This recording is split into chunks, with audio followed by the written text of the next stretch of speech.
బిర్యానీలోకి మనకి టేస్ట్ అంతా కూడా ఫ్రైడ్ ఆనియన్స్తోనే వస్తుంది కదండి. అయితే నేను బిర్యానీ ఎప్పుడు చేసినా కూడా ఫ్రైడ్ ఆనియన్స్ని అయితే ఇలా సింపుల్ వేలో చేస్తూ ఉంటాను. ఆనియన్స్ని చక్కగా ఇలా నీట్గా క్లీన్ చేసేసుకోవాలి. పొట్టంతా తీసేసి క్లీన్ చేసుకున్న తర్వాత మనము ఆలూ చిప్స్ చేసుకుంటాం కదండి. ఆలూ చిప్స్ చేసేది ఉంటుంది కదా, దాంతో మనము ఇలా ఆనియన్స్ని అయితే సన్నగా స్లైస్ చేసుకోవాలి. స్లైస్ చేసుకోవడానికి కూడా చాలా జాగ్రత్తగా చేయాలండి, కేర్ఫుల్గా ఉండాలి. వేళ్ళు అవి దూరంగా పెట్టేసి ఇలా నేను వీడియోలో చూపిస్తున్నాను కదా, ఇలా అయితే స్లైస్ చేసుకోవాలి.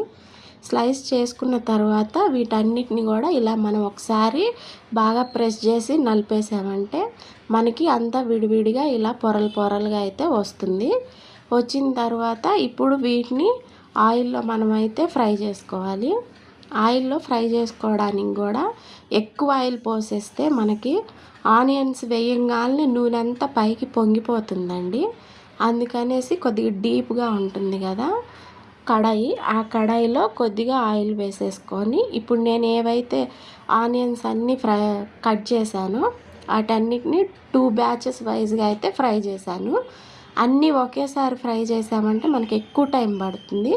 ఇలా కొద్ది కొద్దిగా వేసుకొని లైట్ కలర్ రావాలండి. డార్క్ కలర్ వచ్చేస్తే తీసిన తర్వాత ఇంకా మాడిపోయిన వాసన వస్తాయి. చూసారా వీడియోలో నేను కొద్దిగా లైట్గా ఉన్నప్పుడే తీస్తే పూర్తిగా చల్లారిన తర్వాత మనకి ఇలా క్రిస్పీగా అవుతాయి. చాలా టేస్ట్